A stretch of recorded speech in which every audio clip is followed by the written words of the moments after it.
যে টপিকসটা নিয়ে আলোচনা করবো সেটা হচ্ছে ইনঅর্গানিক কেমিস্ট্রি। এটা খুব ইম্পর্টেন্ট টপিক। ইনঅর্গানিক কেমিস্ট্রি নয়, এটা কেমিস্ট্রিতে জানতে হবে, ফিজিক্যাল কেমিস্ট্রিতে খুব লাগে। সেটা হচ্ছে টার্ম সিম্বল। টার্ম সিম্বলের মধ্যে আজকে যে টপিকসটা নিয়ে পার্টিকুলারলি আলোচনা করবো সেটা হচ্ছে অ্যাটমিক টার্ম সিম্বল। আরও একটা টপিক আছে মলিকুলার টার্ম সিম্বল, ওটা পরের ক্লাসে ডিসকাস হবে। আজকে যেটা আমি আলোচনা করবো সেটা হচ্ছে atomic term symbol. Atomic term symbol জানতে গেলে প্রথমে যেটা জানতে হবে সেটা হচ্ছে নাম্বার অফ মাইক্রোস্টেট। মনে করো কোনো অ্যাটমের মধ্যে ধরে নিচ্ছি, কোনো অ্যাটমের মনে করো আমি ধরে নিচ্ছি ডি অরবিটাল। ডি অরবিটালের মধ্যে মনে করো দুটো ইলেকট্রন আছে। তাহলে এখন দুটো ইলেকট্রন কত রকম ভাবে থাকতে পারে ডি অরবিটালের মধ্যে, সেটাই হচ্ছে কি নাম্বার অফ মাইক্রোস্টেট। আমি ধরে নিচ্ছি এটা ডি টু কনফিগারেশন নিচ্ছি, D two configuration. D two কনফিগারেশনের ক্ষেত্রে নাম্বার অফ মাইক্রোস্টেট কত হবে, তার ফর্মুলা হচ্ছে N factorial by R factorial into N minus R factorial. তাহলে এনটা কি number of maximum electron capacity of the D orbital. D আছে বলে ডি অরবিটাল, যদি পি থাকতো পি অরবিটাল, যাই হোক না কেন সো। আর আরটা কি, সে কতগুলো ইলেকট্রন কন্টেন্স করে আছে, number of electron contains. D two configuration ধরলে তার ডি এর ম্যাক্সিমাম ক্যাপাসিটি 10টা, তাহলে এন 10টা বসে গেল। আর কটা কন্টেন্ট করেছে, দুটো কন্টেন্ট করেছে, তাহলে এখানে 2 বসে গেল। আর এখানে 10 মাইনাস 2 8 ফ্যাক্টরিয়াল। তারপর ডি টু কনফিগারেশনের নাম্বার অফ মাইক্রোস্টেট কটা হয়েছে 45টা। মানে দুটো ইলেকট্রনকে আমি 45 রকম ভাবে অ্যারেঞ্জ করতে পারি। দুটো ইলেকট্রনকে আমি জাস্ট দেখিয়েছি, এই যে ডি অরবিটালস +2 +1 0 -1 -2, এটা কি ভ্যালু, এটা হচ্ছে ML value, magnetic quantity number যে ভ্যালুটা সেটা। তাহলে ইলেকট্রনটা প্রথমে কি হয়ে গেছে, আমি স্টেবল কনফিগারেশন দিয়ে এঁকেছি, কিন্তু আরো হতে পারে। তাহলে এটা এইভাবে করে দুটো ইলেকট্রন অ্যারেঞ্জ করতে পারে।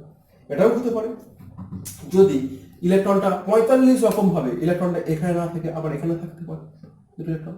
আর একটা সেকেন্ড নম্বর পথ। থার্ড নম্বর অ্যারেঞ্জমেন্ট কি, ইলেকট্রনটা এখানে থাকতে পারে আবার কি হবে এখানে থাকতে পারে। ঠিক আছে, পরের নম্বর, এটা 3 নম্বর মাইক্রোস্টেট হয়ে গেল। 4 নম্বর মাইক্রোস্টেট কি, ইলেকট্রনটা এখানেও থাকতে পারে ওখানেও থাকতে পারে, -2 চলে যেতে পারে ইলেকট্রনটা, 4 নম্বর মাইক্রোস্টেট এখানেও থাকতে পারে। আর দেখতে পাচ্ছি কি, যখন আমি প্রত্যেক ক্ষেত্রে মাইক্রোস্টেটটাকে চেঞ্জ করছি, প্রত্যেক ক্ষেত্রে কিন্তু আমার এল ভ্যালুটা চেঞ্জ হয়ে যাচ্ছে। কখনো +2 আছে, কখনো +1 +2 +1, কখনো হলো কি +2 0, কখনো হলো কি +2 -1, কখনো হলো +2 -2। আবার এটাও তো হতে পারে, ইলেকট্রনটা হতে পারে +1 থাকতে পারে, আবার -2 থাকতে পারে। তাহলে এইরকম অ্যারেঞ্জ করলে 45 আমি মাইক্রোস্টেট তৈরি পাবো। এখন দেখতে হবে এই ইলেকট্রনটা 45টা মাইক্রোস্টেটের মধ্যে কোন এনার্জি স্টেটে, ইলেকট্রনটা স্টেবল অবস্থায় আছে। ঠিক আছে, তাহলে 45টা মাইক্রোস্টেটের মধ্যে কোনটা স্টেবল স্টেট, সেই স্টেবল স্টেটটাই হচ্ছে এই কোনটা সিস্টেমের, কোনটা মলিকুলের এনার্জি স্টেটের মধ্যে যেটা স্টেবল স্টেট, সেই স্টেবল স্টেটটাকে আমরা একটা টার্ম সিম্বলে প্রকাশ করব, সেটাই হচ্ছে অ্যাটমিক টার্ম সিম্বল। ঠিক আছে, এখানে আমরা যেটা বেসিক্যালি দেখবো অ্যাটমিক টার্ম সিম্বলের, আমরা বেসিক্যালি গ্রাউন্ড স্টেট টার্ম সিম্বলটাই হচ্ছে কি, সেটা মোর স্টেবল স্টেট। আর সেই মোর স্টেবল স্টেটটাকে আমরা কিভাবে প্রকাশ করতে হয় সেটা শিখবো। তার মানে এইটুকুন ব্যাপার, যেটা ডি টু সিস্টেমের ক্ষেত্রে 45টা মাইক্রোস্টেট আছে, তার মধ্যে যে স্টেটটা মোস্ট স্টেবল স্টেট, সেটা গ্রাউন্ড স্টেট স্টেবল স্টেট। সেই গ্রাউন্ড স্টেট স্টেবল স্টেটটাকে আমরা কি সিম্বল দিয়ে চিহ্নিত করবো, সেটাকে আমরা বলছি অ্যাটমিক টার্ম সিম্বল। আমরা অ্যাটমিক টার্ম সিম্বল মানে প্রত্যেকটা 45টা টার্ম সিম্বল পাবো। তাহলে 45টা টার্ম সিম্বলের মধ্যে আমরা কোনটা ক্যালকুলেট করবো, গ্রাউন্ড স্টেট টার্ম সিম্বল। কেন 45 রকম অ্যারেঞ্জ করা গেলে মাইক্রোস্টেটকে 35টা টার্ম সিম্বল পাওয়া যায়, তার মধ্যে আমরা গ্রাউন্ড স্টেট অ্যাটমিক টার্ম সিম্বলটাকে এখানে দেখবো। ওকে, তাহলে এবার তাহলে যখন অ্যাটমিক টার্ম সিম্বলটা আমরা দেখছি, তাকে আমরা খুব সিম্পলি এই দেখো এই ফর্মুলা দিয়ে আমরা ডেজিগনেট করেছি। এখানে উপরে দেখো যে উপরে যে সাবস্ক্রিপ্ট ইউজ করছি 2s+1, সবাই জানো 2s+1টা হচ্ছে স্পিন মাল্টিপ্লিসিটি। আর এখানে যে এই এসটা, এটা হচ্ছে কিন্তু রেজাল্ট্যান্ট স্পিন কোয়ান্টাম নাম্বার। ঠিক আছে, মনে করো দুটো এরকম তাহলে হাফ হাফ, টোটাল 1 হয়। একটা রেজাল্ট্যান্ট স্পিন পরে আসছে রিজাল্টসে, জাস্ট বললাম 2s+1টা স্পিন মাল্টিপ্লিসিটি। এখন 2s+1 এর মানটা যদি মনে করো 2 বেরোয়, সিস্টেমটা হচ্ছে কি ডবলেট। যদি 2s+1 এর মানটা 3 বেরোয়, সিস্টেমটা কি ট্রিপলেট। এটা আমরা জানি। ঠিক আছে, 4 হলে কি হবে কোয়ার্টেট। আর এলটা হচ্ছে কি total orbital angular momentum. Total orbital angular momentum মানে এই ভ্যালু যদি L1 L2 L3 সব ভ্যালু হয়, তাহলে এই এলটা কি হচ্ছে L1 + L2, মানে রেজাল্ট্যান্ট যে মোমেন্টটা সেটা হচ্ছে টোটাল অরবিটাল অ্যাঙ্গুলার মোমেন্টাম হচ্ছে এল ভ্যালুটা। আর যেটা হচ্ছে কিভাবে ডেভেলপ করে, যেটা হচ্ছে একটা কি রেজাল্ট্যান্ট স্পিন কোয়ান্টাম নাম্বার। তাহলে এইটা কিভাবে ডেভেলপ করে, রেজাল্ট্যান্ট এখানে অ্যাঙ্গুলার মোমেন্টাম বলছি কেন, কেন এই যেটা ডেভেলপ করছে, এই যেটা ডেভেলপ করে এলএস কাবলিং এর ফলে ডেভেলপ করে। এলএস কাবলিং, এটাকে আমরা বলি রাসেল সেন্টার কাবলিং। তাহলে এলএস কাপলিং এর ফলে যেটা ডেভেলপ করছে রেজাল্টেন্ট অ্যাঙ্গুলার মোমেন্টাম, সেটা কি, সেটা হচ্ছে অরবিটাল অ্যাঙ্গুলার মোমেন্টাম আর স্পিন অ্যাঙ্গুলার মোমেন্টাম, এদের কাপলিং এর ফলে a new quantum number is generated, সেটাকে আমরা কি বলছি, রেজাল্টেন্ট অ্যাঙ্গুলার মোমেন্টাম। ঠিক আছে, তাহলে এইটা কেন ডেভেলপ করছে, মনে করো একটা নিউক্লিয়াসকে ঘিরে যখন ইলেকট্রনটা ঘুরছে, ইলেকট্রনের দুটো মোমেন্ট কাজ করে। একটা নিউক্লিয়াসের কেন্দ্র করে, মানে নিউক্লিয়াসকে কেন্দ্র করে যখন ইলেকট্রনটা ঘুরছে, তখন যে অ্যাঙ্গুলার মোমেন্টামটা পাওয়া যায় তাকে আমরা কি বলি, অরবিটাল অ্যাঙ্গুলার মোমেন্টাম। ঠিক আছে, যার জন্য কি কোন ভ্যালু জেনারেট করছে, যার জন্য এল ভ্যালু জেনারেট করছে। ঠিক আছে, আর ইলেকট্রনের নিজস্ব স্পিন থাকে, তার জন্য কি জেনারেট করছে, স্পিন অ্যাঙ্গুলার মোমেন্টাম। আর যখন এদের মধ্যে ইন্টারাকশনটা হয় তখন আমরা এলএস কাপলিং বলি, এবং তাদের জন্য এই এলএস কাপলিং এর ইন্টারাকশনের ফলে যে নিউ কোয়ান্টাম নাম্বারটা ডেভেলপ করে, সেটাকে আমরা বলছি যে resultant angular momentum quantum number. এটা এলএস কাপলিং এর ফলে এটা জেনারেট হয়। এইবার এখানে এল এর মান যদি 0 হয়, সেটাকে ইংলিশ লেটার দিয়ে ডেজিগনেট করা হয়, সেটা হচ্ছে এস টার্ম সিম্বল। এল এর মানটা 1 হলে পি টার্ম সিম্বল, এল এর মানটা 2 হলে ডি টার্ম সিম্বল, এল এর মানটা 3 হলে এফ, এল এর মানটা 4 হলে জি। আর ঠিক এই অ্যাটমিক টার্ম সিম্বলের উপর, অ্যাটমিক টার্ম সিম্বলটাকে আমরা যেভাবে রিপ্রেজেন্ট করি, তোমরা পরের ক্লাসে যখন মলিকুলার টার্ম সিম্বলটাকে পড়বে, আমি এটা সিমিলারিটি দেখানোর জন্য বোঝানোর চেষ্টা করছি। তাহলে মলিকুলার টার্ম সিম্বলটাকে দেখো ঠিক একই রকম ভাবে এক্সপ্রেশন করবো। দেখো উপরের টার্ম ঠিক সেম টার্ম 2s+1, এর 2s+1, এটা স্পিন মাল্টিপ্লিসিটি। যেটাকে তুমি এল দেখছো, সেখানে দেখো এটা ল্যামডা। ঠিক আছে, সেই ল্যামডার মানটা বার করা যাবে, সেটা পরের ক্লাসে তোমরা শুনবে কিভাবে বার করবে না হবে, পরের ক্লাসে ডিটেলস আলোচনা করা হবে। আর এখানে যেমন জে দেখতে পাচ্ছি, আর এর নিচে কি আছে, জি আর ইউ। জি হচ্ছে একটা জিরার সিমেট্রি, ইউ হচ্ছে আনচার সিমেট্রি। জি কখন ডেভেলপ করে, যখন মলিকুলের মধ্যে সেন্টার অফ সিমেট্রি থাকে তখন জি আসবে, আর যখন সেন্টার অফ সিমেট্রি থাকবে না মলিকুলটার মধ্যে তখন ইউ সিমেট্রি আসবে। সেটা পরের ক্লাসে ডিটেলসে তোমরা ডিসকাস করা হবে। সেই ক্লাসটা একটু ভালো করে ফলো করবে, তাহলে বুঝতে পারবে যে কিভাবে মলিকুলার টার্ম সিম্বলটা আসে। আর প্লাস মাইনাস হচ্ছে প্লেন অফ সিমেট্রির জন্য জেনারেট করে।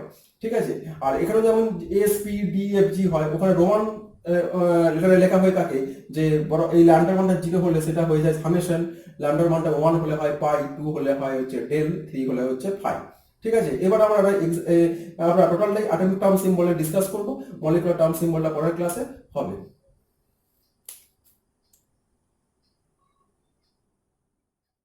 যে ভ্যালুটা কিভাবে জেনারেট করছে আমি বলেছি, ওটা এলএস কাপলিং এর ফলে যে ভ্যালু জেনারেট করে সেটা আমি এখানে বলে দিচ্ছি, রেজাল্টেন্ট অ্যাঙ্গুলার কোয়ান্টাম নাম্বার বা রেজাল্টেন্ট অ্যাঙ্গুলার মোমেন্টাম আমরা বলে থাকি যে ভ্যালুটাকে।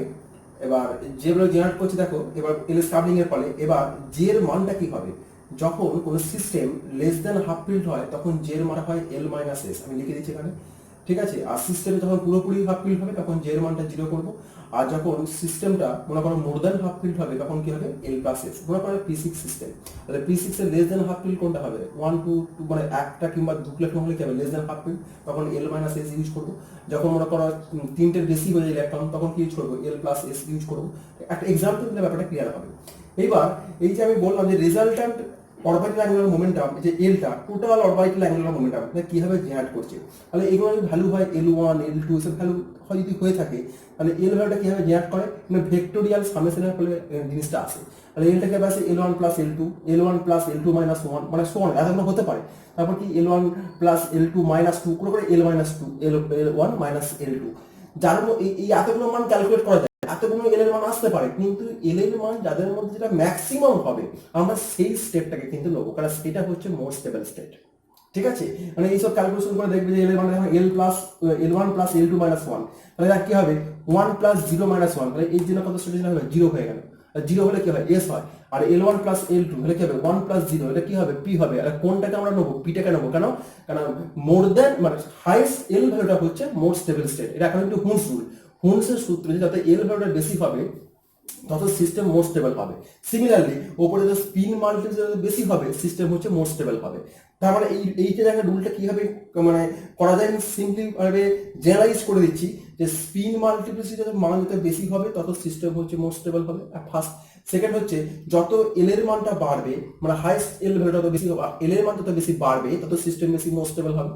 ঠিক আছে, আর কি, আর যেটা কি হবে, যে যখন সিস্টেম হচ্ছে লেস দেন হাফ ফিল্ড হয় তখন এল মাইনাস এস হবে, আর যখন মোর দেন হাফ ফিল্ড হবে তখন এল প্লাস এস হবে। এই জায়গাটা মাথায় রাখতে হবে, কারণ এল এর এই মান যদি পাচ্ছ, এস এর সিমিলারলি প্রচুর তুমি মান পাবে, কিন্তু আমরা কোন মানটাকে নেবো, যে মানটা হচ্ছে বেশি মান, ম্যাক্সিমাম মান, সেই মানটা কিন্তু কাউন্টের মধ্যে আসবে। ঠিক আছে, তাহলে একটা উদাহরণ নেওয়া যাক, মনে করো carbon, what is the configuration 1:2:2:2p2, তাহলে সবসময় ভ্যালেন্স সেলটাকে নিয়ে দেখতে হবে। তাহলে 2p2 মানে দেখো p এর তিনটে, px pyp যেটা +1 0 -1 এইগুলো, ঠিক আছে, সবাই তোমরা জানো। তাহলে এগুলো কি ভ্যালু, ml ভ্যালু। তাহলে ml ভ্যালুকে আমি যদি ভেক্টোরিয়াল কম্বিনেশন করি তাহলে তুমি এটা কি পেয়ে যাবে, টোটাল অরবিটাল অ্যাঙ্গুলার মোমেন্টামটা পেয়ে গেলে। ঠিক আছে, তাহলে এখান থেকে আমি কি পেলাম, এল এর মান কত পাবো, আমি 1 পাবো। এল এর মান কি তুমি 0 + 1 পেলে, আবার এল এর মানে কি হবে 1 + 0 - 1, তাহলে 0 পাচ্ছ। কিন্তু কোনটা মোস্ট স্টেবল, এল এর মান যত বেশি পাবে সিস্টেম মোস্ট স্টেবল, এখন হুন্স রুল। তাহলে কোনটা হবে এই, তাহলে এল এর মানটা 0 + 1 এটা মোস্ট স্টেবল। আর এল এর মান যদি 1 হয়, টার্ম সিম্বলটা কি হয়, পি হয়। দেখো তুমি পি করে দিচ্ছি। আর এস এর কত, +1 দ্যাট ইজ এস এর মানটা কত 1।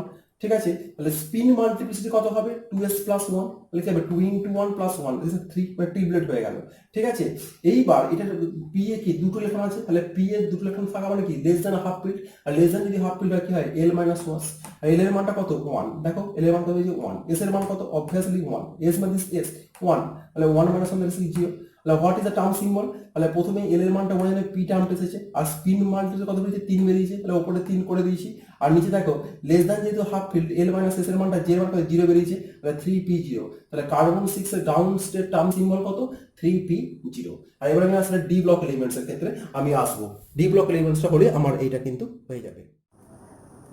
তাহলে এবার যেটা আমরা ক্যালকুলেট করবো সেটা হচ্ছে ডি ব্লক এলিমেন্টসটা কমপ্লেক্স নিয়ে নিয়েছি, সেই কমপ্লেক্সের যে মেটালটা আছে তার টার্ম সিম্বল বার করবো। যেমন Fe2+, যেখানে Fe2+ আর d6 সিস্টেমে আছে, Fe2+ যদি d6 সিস্টেমে থাকে, দেখো d6 মানে দেখো এটা কিন্তু মোর দ্যান হাফ পিল, কারণ d5টা হচ্ছে কি হাফ পিল, তার মানে মোর দ্যান হাফ পিল। আর ইলেকট্রনটাকে আমি এইভাবে অ্যারেঞ্জ করেছি +2 +1 0 -1 -2, তা কিভাবে অ্যাকর্ডিং টু হোমস রুল ইলেকট্রনটা কিভাবে ফিল আপ হয়েছে বুঝতে পারছো। তাহলে এবার যখন তুমি এল ভ্যালু ভাগ করবে, দেখো এখানে +2 এর দুখানা ইলেকট্রন, 2 × +2 একটা ইলেকট্রন +1, তারপর 0 -1 -2 করে আমি কি বার করেছি, আমার এল এর মানটা 2 বেরিয়ে গেছে। আর এল এর মানটা 2 বেরোলে টার্ম সিম্বল আমার কি আসে, আমার টার্ম সিম্বল কি বেরোয় ডি বেরোয়। এবার এস দেখো, এখানে দেখো +1 -1 মানে এস এর মানটা 0 হয়ে গেছে, তাহলে +1 এস এর মানটা কত 2। তাহলে what is the spin multiplicity 2s + 1, যে 2 × 2 + 1, তাহলে এস এর মানটা 2 বেরিয়েছে পাই। টার্ম সিম্বলটা কি আসবে, টার্ম সিম্বলটা ডি বেরিয়ে গেছে, ওপরে 2s + 1টা 5 বেরিয়ে গেছে, d5। এবার নিচেটা যেহেতু সিস্টেমটা মোর দ্যান হাফ পিল, তাহলে আমি কি নেবো l + s নেবো। তাহলে l প্লাস আমি যদি s নিই তাহলে আমার কি বেরোবে, l এর মানটা 2 বেরিয়েছে, s এর মানটা 2, দ্যাট ইজ 4, তাহলে টার্ম সিম্বল কি 5d4। এবার আমি এটা কমপ্লেক্স নেবো, যে কমপ্লেক্সটা হচ্ছে মেটালটা হাফ পিল সিস্টেম আছে, আমি পি ব্লক এলিমেন্টস এবং কার্বনাইট করেছি লেস দ্যান হাফ পিল দেখিয়ে দিয়েছি, একটা করলাম মোর দ্যান হাফ পিল, এবার আমি দেখাচ্ছি হাফ পিল। তা হাফ পিল দেখো Mn(2+), তাহলে ম্যাঙ্গানিজ 2+, d5 সিস্টেম আছে, ইলেকট্রন অ্যারেঞ্জ তো সবাই জানো, এটা বলার দরকার নেই। তাহলে এখানে দেখো এল মান কত, এল এর মান কত আসবে +2 +1 0 -1 -2 ভাগ করে ক্যালকুলেশন করবে, এল এর মান কত আসবে 0 বেরোবে। আর এসে দেখো 5 ইলেকট্রন +1 করলে এস এর মানটা 5/2। তাহলে দেখো এল এর মানটা 0 এলে কি টার্ম সিম্বল অ্যাড করে, s অ্যাড করে। এবার 2s + 1, তাহলে স্পিন মাল্টিপ্লিসিটি কত হবে 2 × 5/2 + 1, তাহলে 2 কেটে গেল 6, দেখো স্পিন মাল্টিপ্লিসিটি 6 করলাম।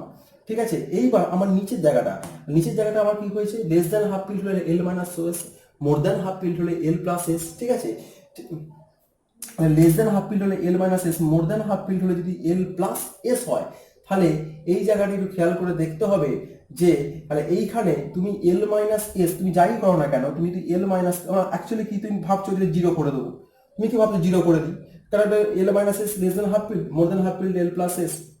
ঠিক আছে, হ্যাঁ, তাহলে নিশ্চয়ই d5টা 0। ঠিক আছে, এবার কিছু কিছু মানে বইয়েতে এটা 0 করাও আছে। ঠিক আছে, এইবার আমি যেটা করি সেটা আমি বলি যে l - s আর l + s তুমি যাই করে যদি মড ভ্যালু নাও l - s, তাহলে l এর মান যদি 0 হয়, এটা যদি -5/2 করো মড নাও, তাহলে এটা 5/2 বেরোবে। আবার তুমি যদি l + s করো, দেখো 0 + 5/2, তাহলে কি বেরোলো 5/2 আসবে। ঠিক আছে, তার মানে আমি এই নিচের যে এর মানটা আমার এখানে কি হবে 5/2 চলে এলো, 6s 5/2, কিন্তু অনেক বইতে 0 করা আছে, এটা বলছি না, কিন্তু এটা হচ্ছে l - s / l + s করে নিই, আলটিমেট দেখো এটা 5/2 বেরোলো। WhatsApp term symbol of manganese 2+, 6s 5/2। ঠিক আছে, তার মানে অ্যাটমিক টার্ম সিম্বলটা আমরা আজকে ডিটেইলস আলোচনা করব। ঠিক আছে, এরপর পরের ক্লাসে মলিকুলার টার্ম সিম্বলটা হবে। এই টার্ম সিম্বল কিন্তু খুব ইম্পর্টেন্ট, যে কোনো কম্পিটিটিভ এক্সামের ক্ষেত্রে খুব ইম্পর্টেন্ট। ঠিক আছে, থ্যাংক ইউ। কোনো কোশ্চেন থাকলে কমেন্ট বক্সে তোমরা কোশ্চেন করে পাঠাবে।